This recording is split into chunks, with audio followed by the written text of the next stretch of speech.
Hello and welcome to Hatchville. I'm Randy, DM, player, and co-founder here at Hatchville Games. Today we're going to talk about the difference between what makes a good one-shot character and what makes a good campaign character. I wanted to make this video because of a lesson that I learned as a DM, but most of the content is focused on player characters, so this is a video both for DMs and players. Let's get started.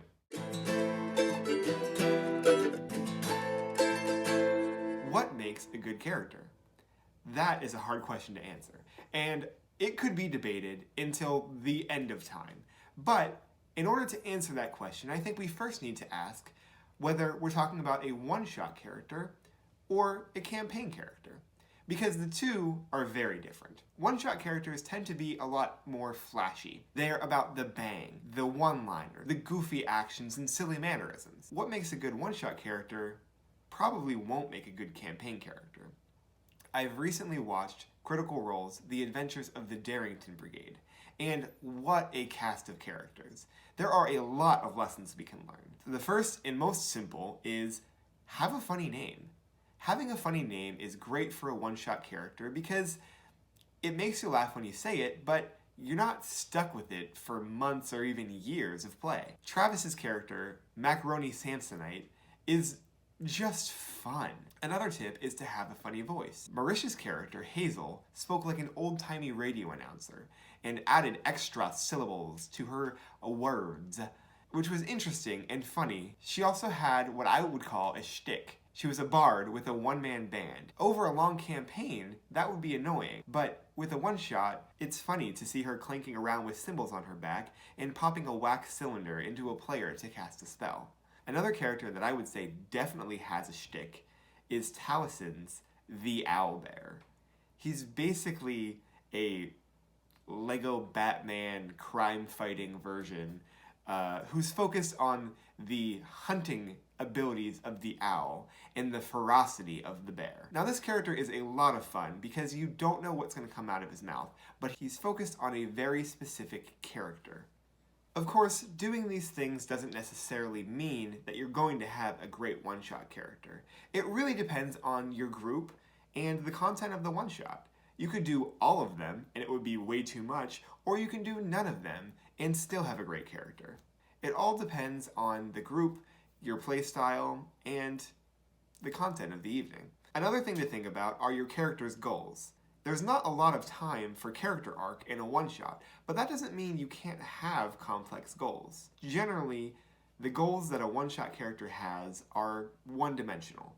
They get loot, kill monsters, and save the town. If you're the type of player that likes to create a complicated backstory, that can still be fun. You just have to be ready to leave some of that unexplored. If you really like your one-shot character and you want to explore their story further, you can always bring them into a campaign.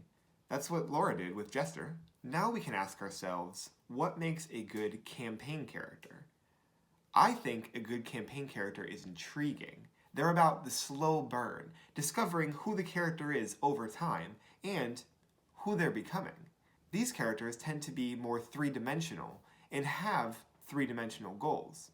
Instead of worrying about saving the princess, they're more interested in uncovering the plot that destroyed their business. These types of goals can grow and change over time as the character changes, and what they want evolves to be closer or further from what they wanted to begin with. It's so satisfying to build to a large character moment, to overcome a fear, or finally discover who your father is. That doesn't mean campaign characters can't be a little wacky.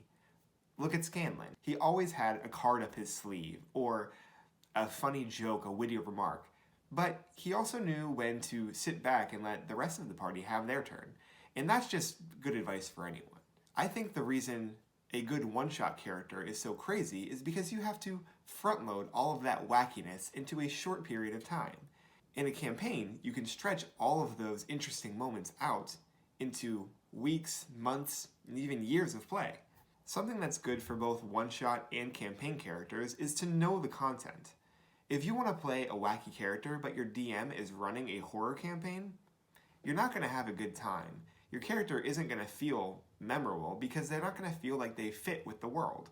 You also need to know your party, the people you're playing with.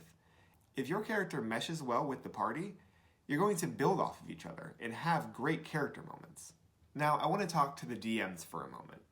The reason I wanted to make this video in the first place is because I was DMing a short campaign, supposed to be just 3 sessions, that turned into a much longer, drawn-out campaign.